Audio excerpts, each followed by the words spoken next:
Boa tarde, gente. Então, hoje é a nossa última aula nesse bimestre, tá? A gente se vê, eu espero, em agosto, para continuar o nosso curso, porque eu estava organizando tudo no sistema e eu vi que, na verdade, o nosso bimestre está chegando ao fim.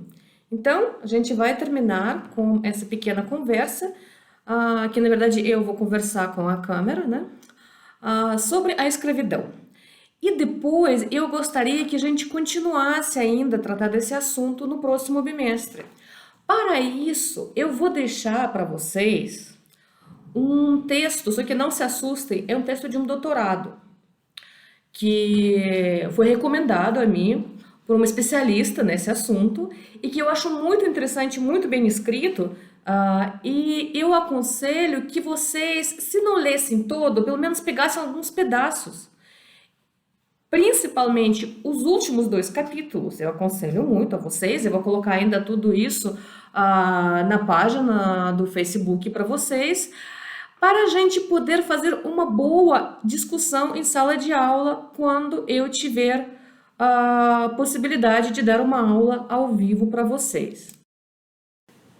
Então, enquanto isso, hoje eu vou, vamos dizer, dar um enfoque, uma entrada, um resumão sobre a escravidão moderna, ou chamada, na verdade, uma das partes da escravidão moderna, chamada a segunda escravidão. Então, em primeiro lugar, vamos definir o termo. O que é segunda escravidão? Provavelmente vocês já ouviram falar desse termo, porém, para quem não sabe, a segunda escravidão é um termo que está intrinsecamente ligado com a Revolução Industrial. Então, como vocês sabem, o sistema escravista, ele existiu durante praticamente toda a história da humanidade. Desde o Egito Antigo, Grécia, Roma, na Idade Média, esse sistema da escravidão também existiu. Como a gente já tinha falado, né, a única coisa era que um cristão não podia continuar na escravidão, não poderia ser escravizado pelos cristãos, porém um mouro muito bem poderia continuar sendo escravizado, gente também poderia ser escravizado. Então, a escravidão, ela existe por Idade Média e na época moderna vai começar a tal chamada escravidão moderna a partir do tráfico transatlântico.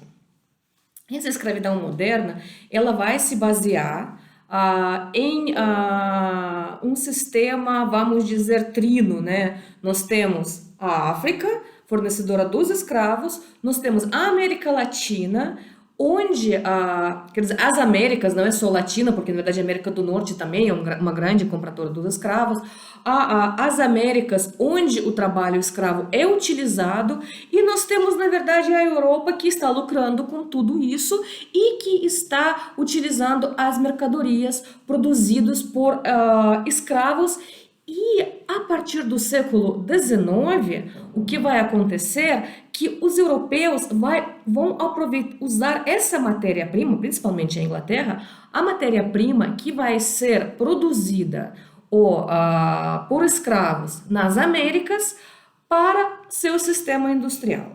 Então, a segunda escravidão está ligada à industrialização. A segunda escravidão está ligada a uma produção de matéria-prima em massa para suprir as necessidades das indústrias recém-nascidas na Europa, principalmente na Inglaterra. E quando a gente está falando da segunda escravidão, do século XIX, nós temos três focos principais no qual essa escravidão está desenvolvida. E a gente já falou sobre isso na aula passada. Nós temos Cuba, que naquele momento faz parte do Império Espanhol, nós temos Estados Unidos da América e nós temos Brasil. Então, no século XIX, nós temos três focos principais da escravidão. E esses três focos também são responsáveis por três principais matérias-primas. Algodão nos Estados Unidos, no sul dos Estados Unidos, açúcar em Cuba. Lembra que eu falei na aula passada que o Brasil e Cuba dividiam as esferas de produção? A Cuba ficou com açúcar e o café com o Brasil. Então, na verdade, esses três meios de produção, esses três produtos, eles são produzidos a partir do trabalho escravo. Na verdade, o trabalho escravo é essencial para a produção e para manter o custo baixo desses produtos. Como vocês sabem, mais ou menos no começo já do século XIX, o principal comprador tanto de açúcar como de café passa a ser Estados Unidos. Porém, a Inglaterra continua sendo a principal compradora de algodão, aquele algodão produzido no sul dos Estados Unidos. Então, nós temos certo círculo, tá? Onde Cuba e Brasil produzem café e açúcar, os tais chamados drogas sociais, e os Estados Unidos consome café e açúcar e vai fornecendo para a Inglaterra algodão e, de certo modo, com esses lucros de algodão, acaba pagando o café e açúcar das Américas. Sobre as drogas sociais, no século XIX, gente, o consumo de açúcar e de café acabam subindo muito rápido e de maneira muito forte. Em primeiro lugar, porque até aquele momento, açúcar ele servia somente, vamos dizer, para adoçar chazinho, para fazer a vida um pouquinho mais doce. No século XIX, açúcar vai fazer já parte de produção industrial alimentícia. Açúcar vai fazer parte de produção de bebida alcoólica, açúcar vai fazer parte de produção do pão, das bolachas, todas aquelas partes de panificadora. Açúcar vai fazer parte de produção das conservas também. Então, a quantidade de consumo de açúcar vai crescer enormemente. O mesmo vai acontecer com o café. Se o café era um produto, vamos dizer, de luxo, com o desenvolver do século XIX, o café vai se tornar um produto cada vez mais barato e cada vez mais acessível. Tanto que existe uns gráficos que mostram produção, quer dizer, que mostram o consumo de café e de bebida alcoólica nos Estados Unidos no começo do século XX. Como a política dos patrões era reduzir o consumo de bebida alcoólica, porque bebida alcoólica ela influenciava na qualidade do trabalho, e ao contrário, o consumo de café, de chá, dos estimulantes, eles acabavam não influenciaram na qualidade, mas ao contrário, são estimulantes que aumentam a produtividade de trabalho. Então, no começo do século XX, se a gente colocar os dois gráficos, a gente vai ver uma clara decadência do consumo de álcool e uma ascensão da linha de consumo de café e do chá, por exemplo, no meio operário dos Estados Unidos. Isso mostra, gente, e isso é importante, que o café, a produção de café, ele continuou crescendo, apesar de continuar barateando, mas ele trazia grandes lucros para os seus produtores. E por que o café, vamos voltar agora para a escravidão brasileira, por que o café ele estava conseguindo manter esse lucro apesar de continuar aumentando sua produção e barateando os seus preços? Em primeiro lugar, que a resposta é meio óbvia, é o trabalho escravo.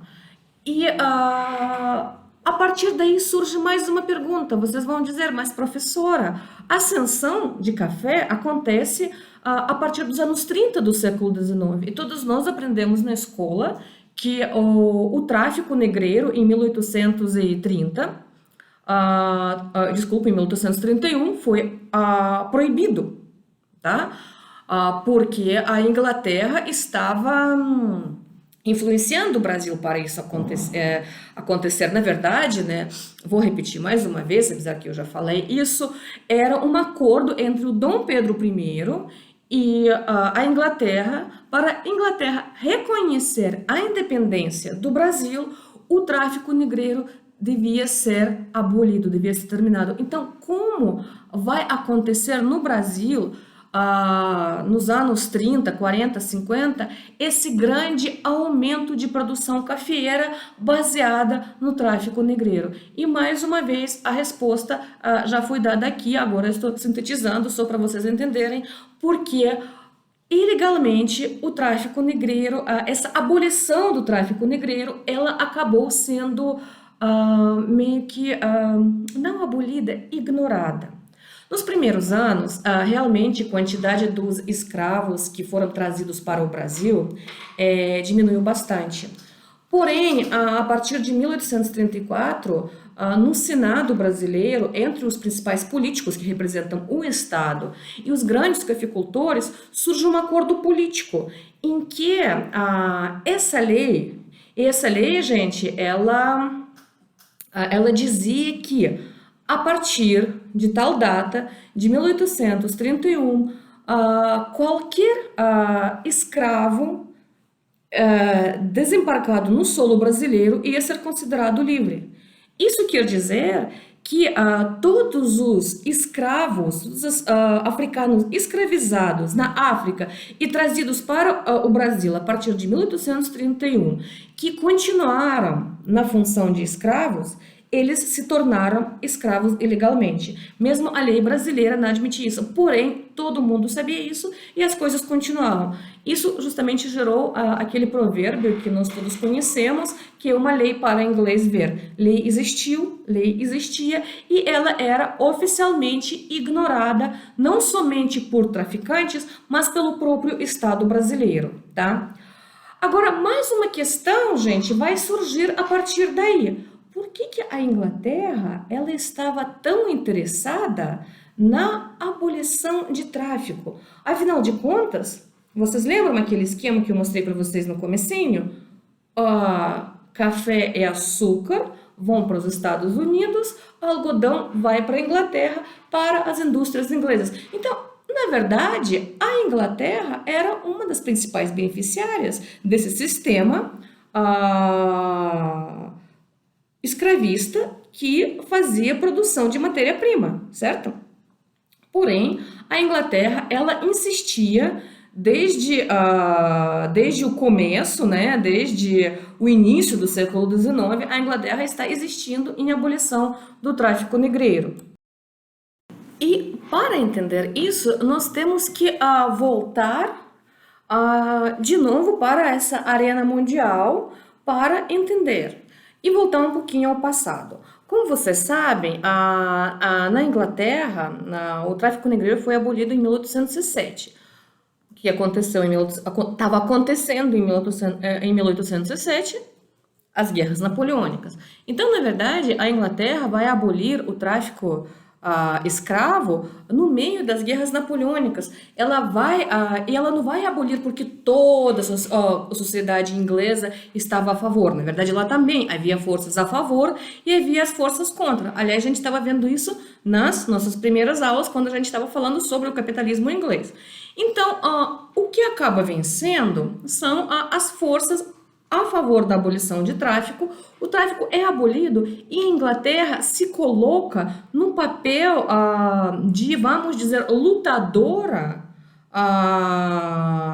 em favor da liberdade e contra a escravidão. Então, essa posição inglesa, ela vai ocupar essa posição política nessa arena mundial e ela vai influenciar várias decisões políticas, ela vai apoiar vários partidos políticos dentro desse esquema, justamente daqueles que estão lutando contra a escravidão. Isso vai acontecer tanto nos Estados Unidos, o apoio pelo norte, porque o sul é escravista, apesar que justamente o sul que está beneficiando a Inglaterra com seu algodão. Isso vai acontecer no Brasil com o apoio do Partido Progressista. Isso vai acontecer também em Cuba, que a Inglaterra vai apoiar justamente nem tanto contra a escravidão, mas com esse mesmo discurso, os senhores fazendeiros que se colocam, de certo modo, contra os Estados Unidos.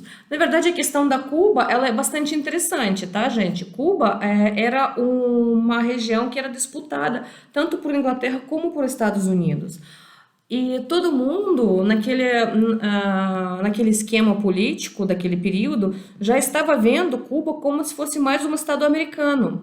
Porém, justamente essa discussão entre Inglaterra e Estados Unidos pelo controle da Cuba fez com que Cuba continuou no Império Espanhol. E como vocês sabem, as guerras napoleônicas elas fizeram com que a Espanha praticamente acaba perdendo todo o seu império no Novo Mundo. Então, nesse exato momento que a gente está estudando, mais ou menos nos anos 30 do século XIX, a Espanha tem colônias Cuba, ah, Porto Rico, se não me engano, e Filipinas. E a Cuba acaba sendo discutida entre Estados Unidos e a Inglaterra por influência. Só para terminar sobre a Cuba, como vocês sabem, né, na Cuba começa uma revolução em 78, que vai durar por 10 anos. Ela vai conseguir se libertar, ela vai se libertar da Espanha, mas ela vai entrar sob protetorato dos Estados Unidos. Então, desde o princípio, desde o começo, Cuba nasce como um estado, entre aspas, semi-independente, porque dentro da Constituição da Cuba era uma das últimos países da América que consegue sua independência, e conseguindo sua independência da Espanha, ela já vai entrar sob protetorato dos Estados Unidos, porque já na sua Constituição vai ser colocada as preferências dos Estados Unidos dentro da política cubana. Então, Cuba, ela do ponto de vista político, tinha uma trajetória bastante trágica. Isso justamente leva à Revolução Cubana e Fidel Castro no poder e tudo isso que não entra no assunto da nossa aula. Porém, no século XIX, Cuba faz parte daqueles três principais potências que usam-se da força escrava, que continuam sendo grandes escravagistas, e Cuba somente um ano antes do Brasil, que dá liberdade aos seus escravos. Então, continuando, gente. No Brasil, a produção cafeeira ela vai aumentar imensamente o tráfico dos escravos, como vocês viram que vai ser ilegal, e vai também, de certo modo, aumentar essa produção em massa, essa escravização moderna, essa escravização industrial que vai se concentrar principalmente no Vale do Paraíba. Quando, em 1850, o tráfico vai ser abolido definitivamente, o Brasil vai continuar com o tráfico nacional, quer dizer, os escravos do norte e do sul vão ser trazidos para essa região central do Vale do Paraíba. Porém, só para a gente entender, o sistema escravista brasileiro, aliás, todos os sistemas escravistas são bastante diferentes. Quando a gente fala escravidão, a gente não pode unificar, por exemplo, a escravidão no Brasil, a escravidão nos Estados Unidos ou a escravidão na Cuba. A escravidão no Brasil, todo o sistema, a relação entre o senhor e o escravo era bastante diferente. Por exemplo, no Brasil, a alforria era um dos estímulos principais para o controle do senhor sobre os seus escravos. Como isso acontecia? O escravo, ele vivia na esperança de alforria. A sua relação com o senhor, e quem poderia considerar essa alforria era somente o senhor dele, né, o proprietário do escravo. Então, o escravo, ele vivia e devia sua obediência ao senhor nessa esperança, nessa possibilidade de conseguir a alforria. Isso quer dizer que no Brasil a quantidade dos africanos libertos ou africanos livres, que já estavam livres várias gerações, libertos várias gerações atrás, era muito grande. No final do século XIX, antes do fim da escravidão, era em torno de 40% em torno de 40% de população eram os africanos ou descendentes dos africanos livres ou libertos no Brasil. Isso, por exemplo, não acontecia nos Estados Unidos. Nos Estados Unidos não havia alforria como mecanismo de controle, tanto que havia alguns estados nos Estados Unidos, no sul, como por exemplo Alabama, onde o senhor era proibido libertar os seus escravos. Porém, alguns historiadores, como Sidney Chalhoub, por exemplo, eles afirmam que a vida dos escravos nos Estados Unidos eles tinham um nível de vida melhor do que no Brasil. Existem várias, aliás, discussões a respeito disso. Por exemplo, o Sidney Chalhoub, ele fala que nos Estados Unidos o tráfico ele vai parar já no comecinho do século XIX. Isso quer dizer que os escravos continuam construindo família e tendo filhos nos Estados Unidos, enquanto no Brasil a quantidade dos escravos ela precisa ser mantida com tráfico. Isso quer dizer que as taxas de mortalidade nos Estados Unidos dos escravos eram muito menor do que no Brasil, tá? Porém, nós também podemos. É uma questão bastante complicada, né? Porque a gente tem mais um aspecto, por exemplo, a questão de alforria. Se no Brasil as alforrias acontecem com muita frequência e nos Estados Unidos não acontecem, pode ser que essa quantidade de escravos está suprindo justamente aqueles que já foram libertados. Então, é uma questão bastante complicada, né, para a gente medir esse nível de vida no Brasil e nos Estados Unidos. Sem falar que esse nível de vida dependia muito da região onde acontecia onde o sistema escravista existia, porque a escravidão no Brasil era nacional. Se nos Estados Unidos havíamos estados do sul e do norte, no norte não havia escravidão e havia escravidão no sul, no Brasil não. Todo o Brasil, de sul a norte, de norte a sul, era um estado escravista, cuja legislação permitia a escravidão, certo?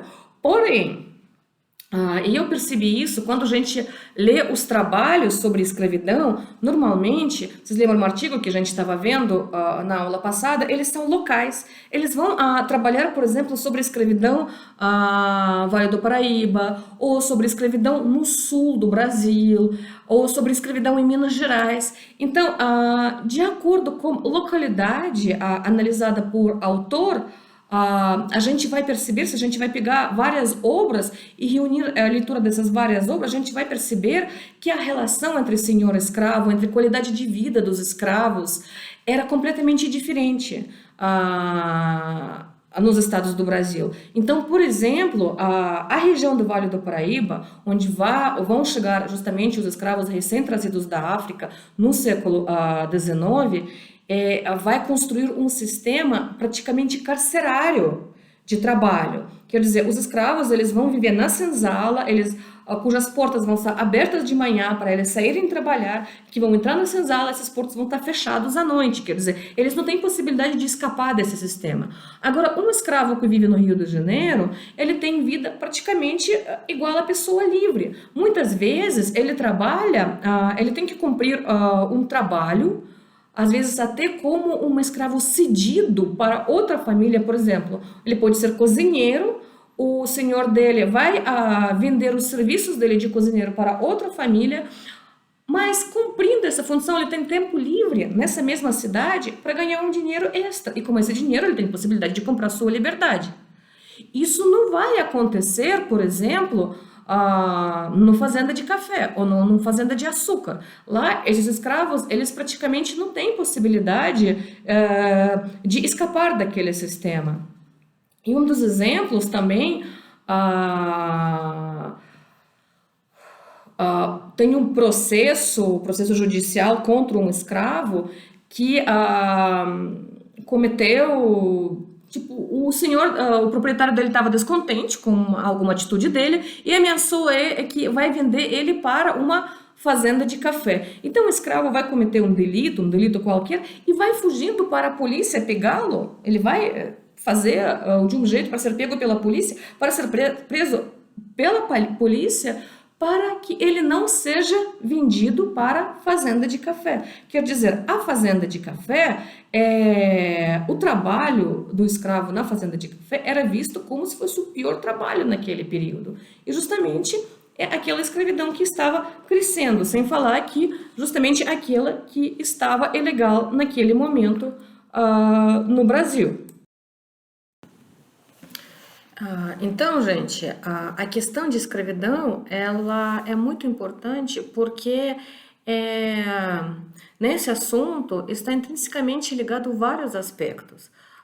Os aspectos políticos mundiais, como vocês viram, os aspectos econômicos, tanto mundiais como nacionais, os aspectos culturais e os aspectos também de consciência nacional mesmo, né? Porque os descendentes dos escravos fizeram e fazem, hoje em dia, eu acredito que a maior parte da população do Brasil. E fica difícil no vídeo a gente discutir essa questão. Por isso que eu quero deixar esse assunto para as aulas presenciais. E eu queria que, por exemplo, a gente trabalhasse com os casos. Lembra que eu falei que tem várias obras que abordam essa questão de maneira diferente, mas muitas vezes eles trabalham com locais diferentes. E eu acredito que é muito importante seria justamente a gente ver essas abordagens, esses locais, esses exemplos diferentes, esses casos de vida, de relação política e econômica entre os escravos, seus proprietários, entre possibilidade de alforria ou não possibilidade de alforria, essa convivência pós-liberdade, que muitas vezes o escravo continua na dependência do senhor, dependendo da região. E para a gente estudar esses casos todos, eu acredito, por exemplo, um seminário seria essencial para que cada um pudesse apresentar um caso diferente. E por isso eu queria deixar para vocês esse trabalho, principalmente os 2 últimos capítulos, que vai tratar dos casos, para a gente poder dar exemplos e para a gente poder trocar, né, de experiências, cada um com seu próprio caso, e poder ver, né, nós todos juntos, essa variedade cultural, econômica no sistema escravista brasileiro, para, quem sabe no futuro, poder discutir e apelar com esse conhecimento mais variado sobre o assunto. Então, gente, são questões bastante importantes para discutir, por exemplo, essa construção que eu falei no começo da aula em torno da alforria, por exemplo.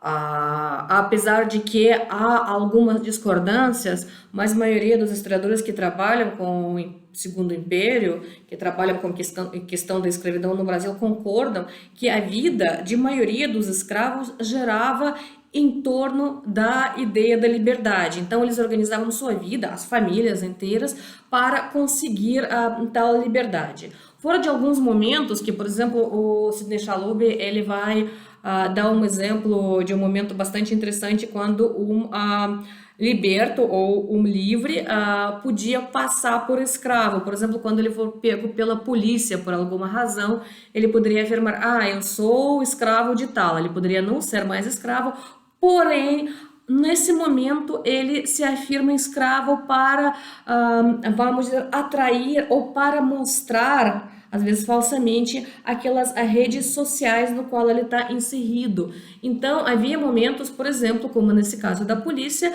que valia mais a pena passar por escravo, mesmo se depois a polícia vai atrás da cara, vai perguntar, esse cara é seu escravo? Ele, não, eu já libertei ele faz tempo, ou não, ele, tipo, eu conheço o cara, mas não tem nada a ver. Mas isso dava tempo às vezes, para conseguir alguma ajuda, para conseguir algum protetor, porque na verdade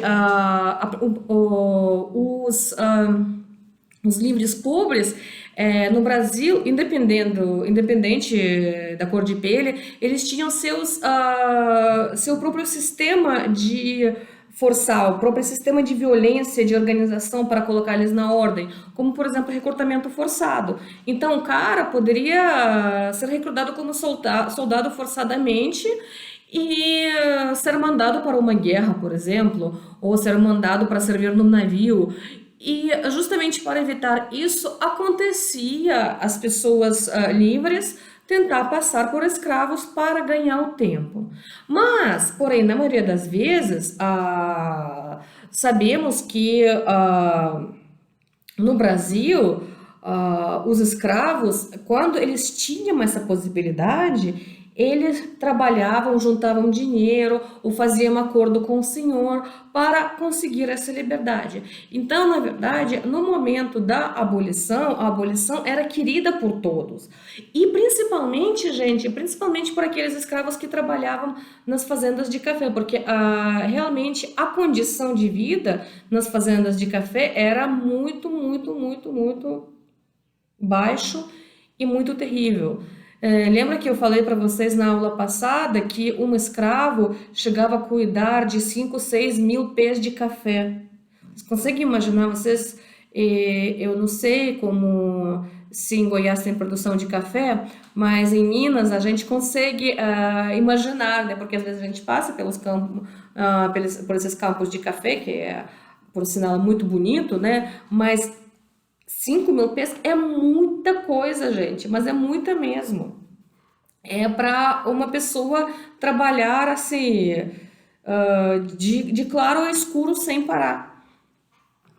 É um trabalho muito, muito, muito pesado. Então, por exemplo, para esses escravos, o estilo de vida deles, as condições de vida deles eram muito diferentes, como, por exemplo, de um escravo que vivia na casa do senhor, que cuidava do senhor, que organizava a vida no sobrado, por exemplo, dele, né, na casa dele, na casa senhorial. Eram os estilos de vida bastante diferentes.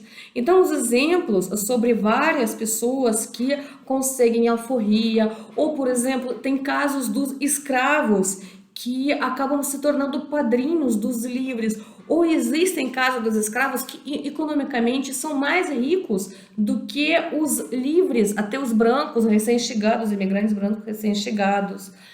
Existem os estudos no sul do Brasil que falam que a pobreza ela vai trazer igualdade. Então, por exemplo, no sul do Brasil, os casamentos entre os brancos pobres e os escravos, eles acontecem com muita mais frequência do que, por exemplo, na região central ou no Nordeste. Porque lá a diferença de nível entre os negros e brancos é bastante visível. Quando no sul, os imigrantes pobres, principalmente os alemães, por exemplo, que vão chegar no começo do século XIX, em busca da sorte, né, saindo da fome da Europa, eles vão chegar e muitas vezes vão chegar os homens sem mulheres, eles vão acabar casando com ex-escravas, ou até ao contrário, uma mulher, raramente uma mulher vem sozinha, mas uma viúva, por exemplo, pobre, vai acabar casando com um ex-cativo. Então, no sul, por exemplo, esses casamentos interraciais, vamos dizer, eles são muito mais comuns do que no norte. E até hoje, no sul, nós frequentemente encontramos as pessoas mais morenas com nomes e sobrenome, por exemplo, poloneses, ou ucranianos, ou alemães. Isso é bem comum, gente. Então, todos esses casos, eles são muito diferentes. E para isso, eu acredito que vale a pena nós estudar alguns casos parte a parte para entender, para fazer justamente o estudo do caso, como se chama isso na história. Porque o estudo do caso ajuda muito quando a gente sai da teoria, e eu sei que dei um monte de teoria para vocês, você já deve estar cansado de teoria, essas teorias econômicas, políticas, quando eu fico juntando uma coisa com outra. Então eu queria que a gente passasse por uma coisa simples. Só que para passar por uma coisa simples por vídeo, eu acredito que fica chato. porque essas coisas é bom quando cada um apresenta seu caso, para a gente poder discutir, para a gente poder comparar.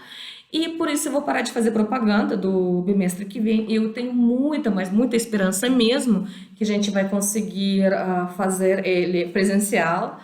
E vou deixar para vocês essa tese. Não se assustem com quantidade de páginas, tá? Lembram-se que a tese é tamanho 12, né? E entre linhas 1,5. Então, na verdade, se fosse um livro, seria bem menor, tá? Só para vocês saberem. E leiam os últimos capítulos, principalmente os casos. Eu acredito que vocês vão começar a ler e vocês mesmos vocês vão começar a pegar o jeito, porque não é aquela teoria que eu dei no começo. Vocês vão pegar o jeito, vocês vão achar interessante, vocês vão continuar a leitura, porque é bastante interessante esse livro. Quando eu peguei a dica, eu abri e fiquei lendo assim horas, porque achei interessante. Então, gente, um abraço para vocês. Dessa vez o vídeo é bem curtinho. A gente vai ficar até a próxima aula, que eu não sei quando vai acontecer, eu espero que em agosto. Quem não me entregou os trabalhos, por favor, entrega, eu espero. Eu quero dar nota boa para todo mundo, de verdade, tá? Mas a gente tem os nossos limites também. E até nos ver presencialmente, gente. Um abraço. Tchau.